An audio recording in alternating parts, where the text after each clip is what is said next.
Hello and welcome. Welcome to the pet room. So, this machine here is the Blue Bezel with the full-size keyboard. But it has been having a little bit of strangeness going on.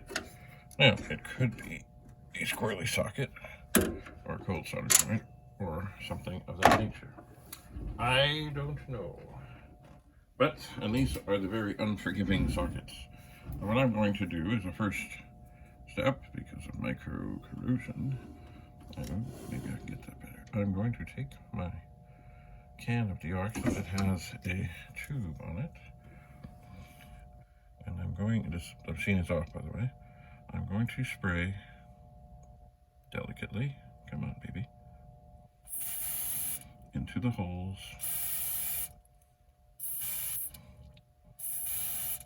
of the screen RAM chips. And you know what, while I'm here, I know you can't see this. No, I won't. Okay, I'm going to let that sit. I'm going to leave that for quite some period of time and see if that helps things.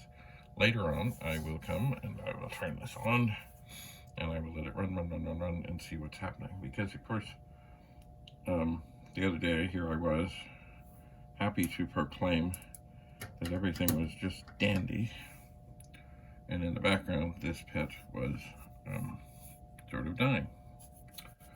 That's too bad. That's not good.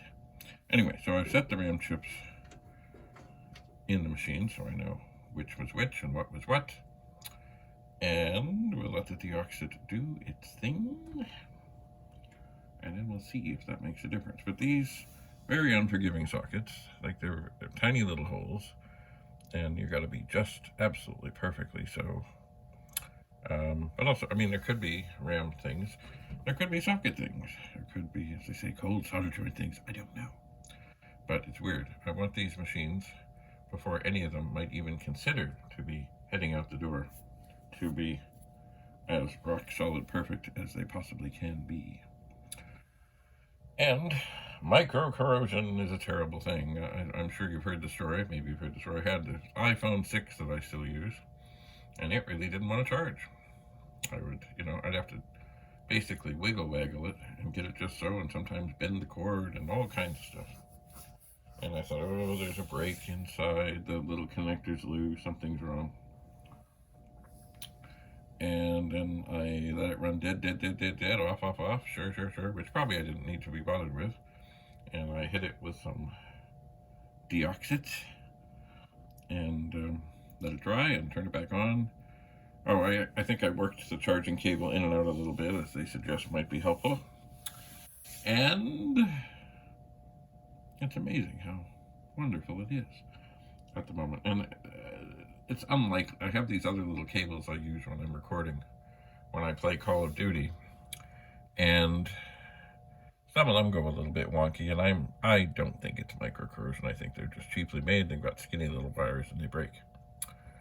But I don't know. So maybe I'll give that a try on there. I got this stuff at a fine Canadian institution known as Long and McQuaid, and they have instruments that they will sell you, and I guess they probably buy some things and rent things, and they've been a great friend of many a young musician in Canada for, I would bet 60, 70 years, maybe even more. I don't know. A fellow I knew who grew up and played music with Neil Young, yes, that Neil Young, always spoke highly of Long and McQuaid and how they were helpful when people needed to rent things and didn't have a whole lot of money, because of course there's always the story of the fellow who loads his $5,000 guitar into a $500 car to go play a $50 gig. Yeehaw. Anyway, I'm not going to stick the chips back in now. I'm going to let this sit and work its magic. And I will ponder what my next move is. I know certainly I have some keyboard issues to deal with on the pet that came with the box, and I have cassette issues to deal with the Blue Bezel chiclet pet, and I'll see. Anyway, thanks for coming to the pet room. Stay tuned. We'll see if this makes a difference, or if there might be some surgery required. I just don't know, but we'll see. We'll see. Have a lovely, lovely day. Bye for now.